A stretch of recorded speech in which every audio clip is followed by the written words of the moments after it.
السلام علیکم ورحمۃ اللہ وبرکاتہ۔ آپ تمام حضرات کو ایک نعت شریف سناؤں گا۔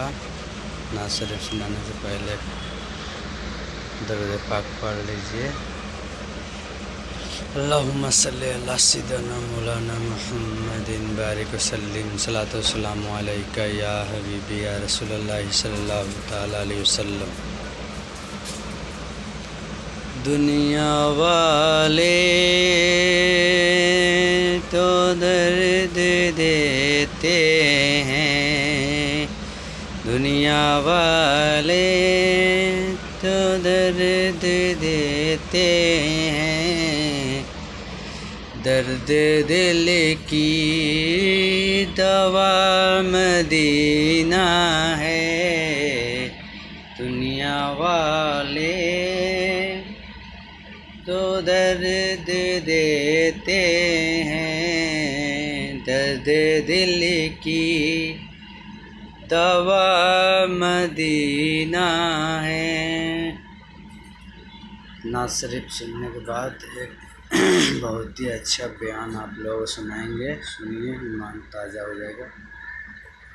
ہو گئے، یہ بھی میری قوم کا بہت بڑا المیہ ہے۔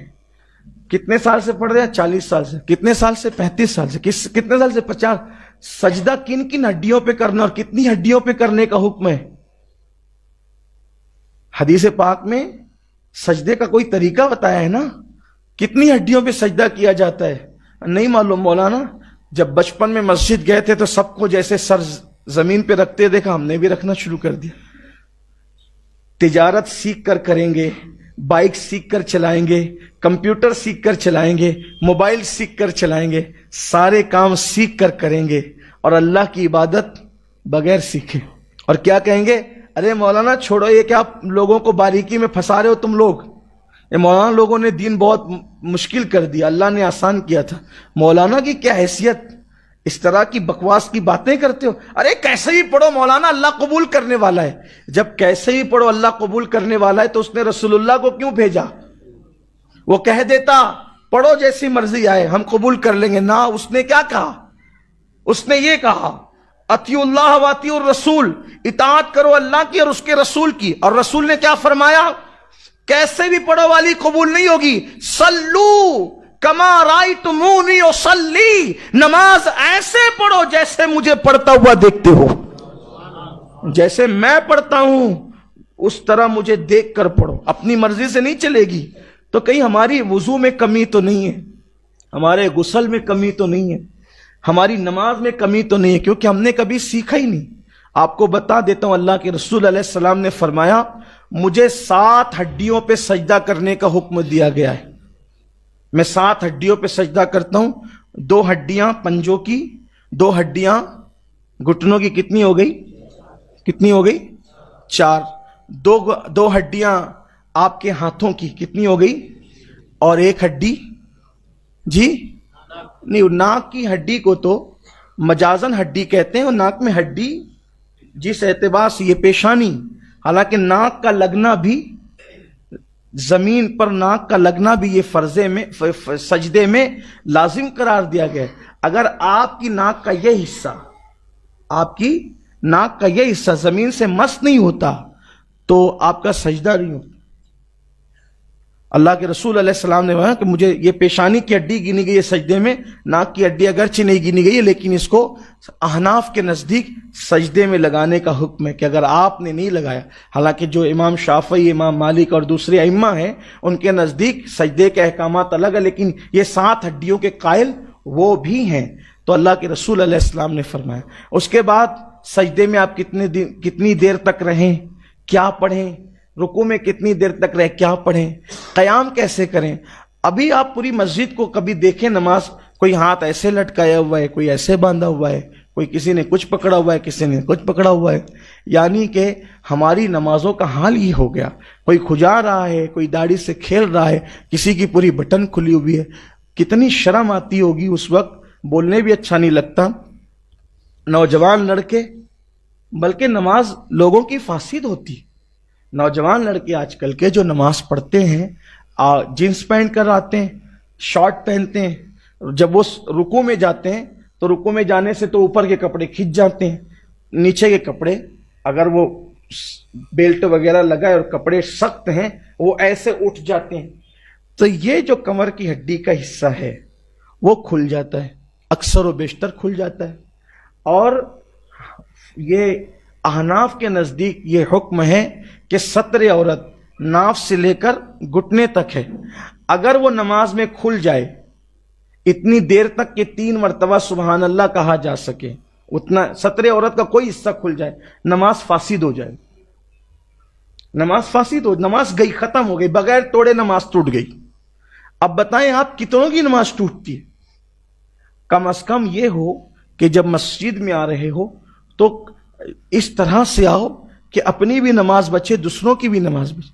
آپ دیکھیے وضو کرتے ہیں اور وضو کرتے کرتے جھاڑتے جھاڑتے سیدھا مسجد کے اندر چلے آتے ہیں، گناہ ہے، سخت گناہ ہے۔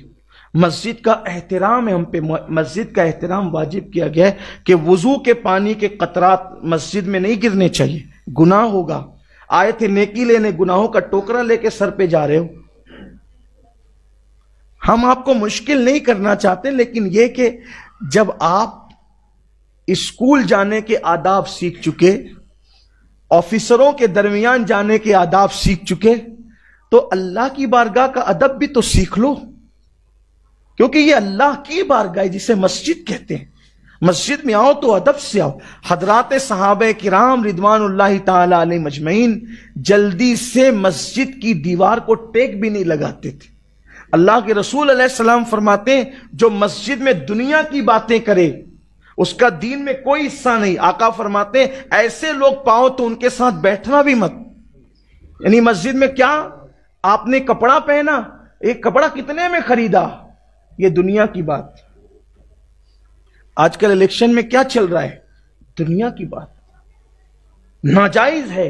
اللہ کے رسول نے فرمایا ان کا دین میں کوئی حصہ نہیں ہے جو دنیا کی بات کرتے ہیں۔ مسجد میں یا اللہ کا ذکر ہوگا یا واعظ و نصیحت ہوگی، مسجد میں دنیا کی بات۔ آپ سوچیں نا صحیح، سبزی کیا بھاؤ چل رہی ہے نہیں پوچھ سکتے آپ مسجد میں، نکلو باہر۔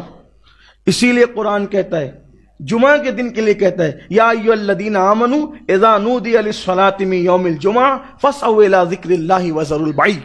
اے ایمان والو، جب تم جمعہ کی اذان سنو کاروبار بند کرو، مسجد میں آ جاؤ، اللہ کا ذکر کرو نماز کے لیے۔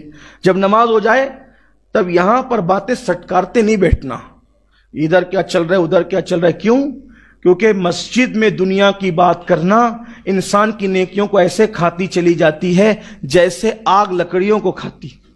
آپ کی نیکیاں باہر ہوتی رہتی آپ کے نام اعمال سے جب آپ دنیا کی بات مسجد میں کر رہے ہوتے ہو۔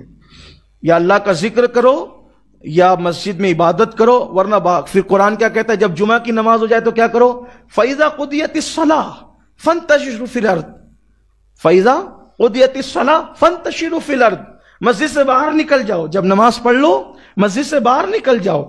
مسجد کھڑے رہنے کی جگہ ہے ادب کے ساتھ، قوموا للہ قانتین، ادب سے کھڑے رہنے کی جگہ ہے، وہ پڑے رہنے کی جگہ نہیں ہے۔ مسجد کو پڑے رہنے کی جگہ نہ بناؤ۔ فَإِذَا قُضِيَتِ الصَّلَاةُ فَانتَشِرُوا فِي الْأَرْضِ، جب نماز پڑھ چکو مسجد سے باہر نکل جاؤ، زمین پہ پھیل جاؤ اور اللہ کا فضل تلاش کرو، یعنی اپنے کاروبار سے لگ جاؤ، دنیا کی باتیں نہیں کرنا مسجد۔ اللہ کے رسول نے فرمایا قیامت کی نشانیوں میں سے ایک نشانی ہے کہ مسجدوں کے اندر لوگ دنیا کی باتیں کریں گے، تم ان کے قریب بھی مت بیٹھنا، ان کا دین میں کوئی حصہ نہیں ہے۔ تو بات میں اپنی ختم کر لوں، وہ 15 باتیں، لیکن اگر اس کو کریں تو بہت وقت جائے گا۔ لیکن یہ ایک بات جو کہہ رہا تھا کہ روزی کی تنگی کا اللہ اس کو شکار کر دیتا ہے۔ تیسری بات جو دنیا میں اس کو مصیبت پہنچتی ہے، اللہ کے رسول علیہ السلام فرماتے ہیں وہ ذلیل ہوتا رہتا ہے۔ آقا فرماتے ہیں وہ ذلیل ہوتا رہتا ہے۔ لوگ کہتے ہیں مسلمانوں کی ذلت کا سبب کیا ہے، ہم کہتے ہیں 1450 سال پہلے بیان کر دیا گیا، اسی طرف توجہ کرنے کی ضرورت ہے۔ بہت کوئی نئی چیز لانے، کوئی مفکر اب کوئی بات ہمیں نئی نہیں دے گا، کوئی مقرر ہمیں کوئی بات نہیں دے گا۔ رسول اللہ سے بڑھ کر کے فکر کرنے والا، تدبر کرنے والا، اصلاح امت کرنے والا، قوم کو جگانے والا، بیدار کرنے والا کون ہے؟ حضور نے اتنا بڑا ذخیرہ دے دیا ہے، کوئی نیا راہ عمل تیار کرنے کی ضرورت نہیں ہے، کوئی نئی باتیں لانے کی ضرورت نہیں ہے۔ حضور نے سب بتایا، سب بتایا، سب بتایا، صرف امت کو چاہیے کہ اس کی طرف توجہ کر لے۔ آقا فرماتے ہیں نماز چھوڑنے والا ذلیل ہوگا۔ ہماری ذلت